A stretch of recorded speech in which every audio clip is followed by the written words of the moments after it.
ሰላም ተማሪዎች እንዴት ናችሁ? እሸቱ ነኝ የ10ኛ ክፍል ሂሳብ መምህር ከሉሲ ብሪጅ አካዳሚ። ኦራይት ዛሬ 3 forms of equation of a line ባለፈው ቪዲዮ ተምረናል። ዛሬ ደግሞ general forms of equation of a line and x and y intercept form of equation of a line እናያለን። ከዛ በፊት ግን እንደተለመደው ዌብሳይታችን lucybridgeacademy.com እየገባችሁ ብዙ አይነት ጥያቄዎችን ታገኛላችሁ፣ አጫጭር ኖቶችን ታገኛላችሁ።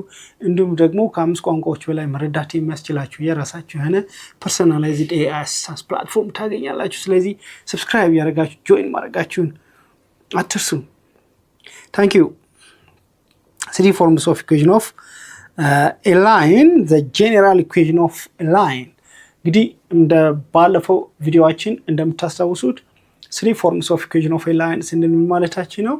2-point form of equation of a line. That means ሁለት ፖይንቶች equation line ላይ ሁለት ፖይንቶች ከተሰጡን we can determine the equation of the line. Okay ማለት ነው።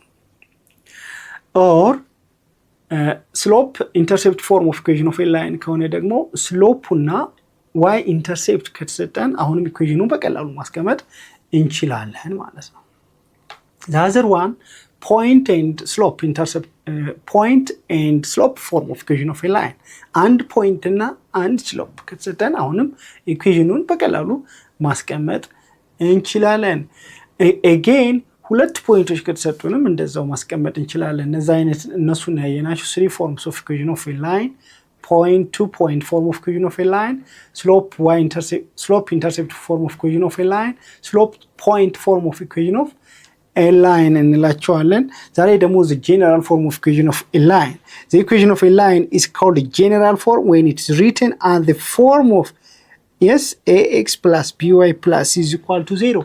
እነኚህ እንግዲህ የላይን ኢኩዌሽን በተለያየ መንገድ መቀመጡ እንዳስፈላጊነቱ ሁሉም የራሳቸው የሆነ ጥቅም አላቸው ማለት ነው። ለምሳሌ ይህን ጀነራል ፎርም መቼ እንጠቀመዋለን?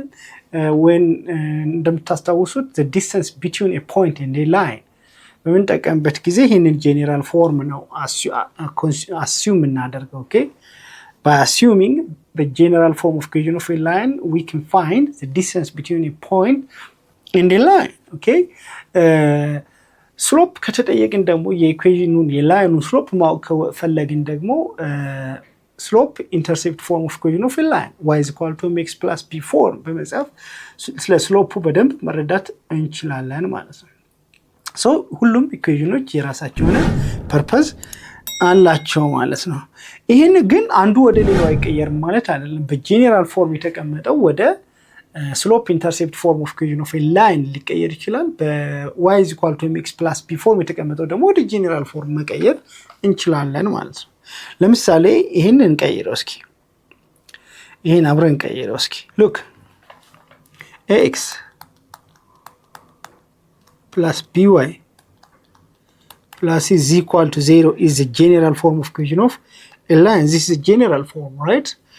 So ይሄንን ወደ y intercept form of equation of a line መቀየር ይጠበቅብናል። በጀነራል ፎርም ተሰጥቶን ስሎፕ ብንጠይቅ አሁን ስሎፑ የx ኮኤፊሺየንት a ማለት አንችልም። እዚህ ላይ ዛት ክሊር። ስለ ስሎፕ ማውራት የምንችለው ወይም ስሎፑን ማወቅ የምንችለው በy intercept በስሎፕ ኢንተርሴፕት ፎርም ኦፍ ኢኩዌሽን ኦፍ ላይን ከተቀመጠ ነው፣ ወይም y is equal to mx plus b ፎርም ከተቀመጠ ነው። እስኪ ወደዛ እንቀይረው።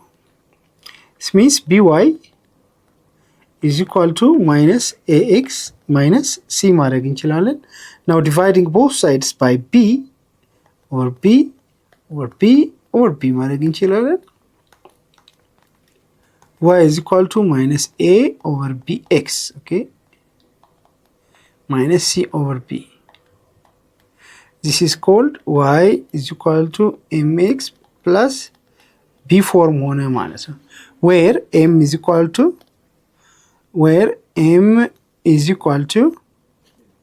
okay m is equal to minus a over b and b is equal to minus c over b. okay እነኚህን ስንተካ y is equal to mx plus b ፎርም ስሎፓችን minus a over b ነው ማለት ነው። በዚህ ፎርም አንዱን ወደ ሌላው መቀየር እንችላለን ማለት ነው። the equation of a line is called the general form of equation of a line. The solving for y ለy ሶልቭ ስናደርግ አሁን ሶልቭ እንዳደረግነው ማለት ነው ምን እናገኛለን? y = a over bx minus c over b አብረን እንደሰራ ነው where m ማለት -a over b and b minus c over b the slope of m is slope and this one is y intercept ብለን አስቀምጣለን ማለት ነው። Okay, find the equation of a line passing through the given pair of points and determine y-intercept. Okay, find the equation of the line passing through the given pair of points and determine y-intercept. Okay, እስኪ እዚህ ጋር a አብረን እንስራው። a ማለት -2 -4 ነው። Okay, and b ፖይንት b ሁለት ፖይንቶች ሰጠውናል። ስሎፕ ማወቅ እንችላለን። ኢኩዌሽን ኦፍ ላይን ማወቅ እንችላለን። ኦኬ y ኢንተርሴፕት ኢኩዌሽን ኦፍ ላይኑን አወቅን ማለት y ኢንተርሴፕቱን ማስቀመጥ እንችላለን። ኦልራይት ሌት ሚ ፋይንድ ፈርስት ስሎፕ m። ኦኬ እቺኛዋን x1 እንበላት፣ እቺኛዋን y1 x2 y2 ከፈለጋችሁ ማቀያየር ትችላላችሁ። ቢን x1 y1 ብላችሁ ፖይንት n ደግሞ x2 y2 ማለት ይቻላል። ሴም ቲንግ slope m which is equal to y2 vertical increase y2 minus y1 over x2 minus x1 vertical increase divided by horizontal increase. So y2 is 5 minus y1 minus 4 over x2 1 minus x1 minus 2 which is equal to 5 plus 4 9 over 1 plus 2 3. Okay, 9 over 3 means dividing both sides cancel by 3, so the slope is 3. Now what about the equation y minus y1 ማለት ይችላልላችሁ። Okay, y minus y1 is equal to slope times x minus x1. እሺ ተማሪዎች የዚህን ክፍል ሙሉ ክፍል ማግኘት ከፈለጋችሁ ዌብሳይታችን ላይ ወይም ደግሞ የሞባይል አፕሊኬሽናችሁ ላይ ታገኙታላችሁ።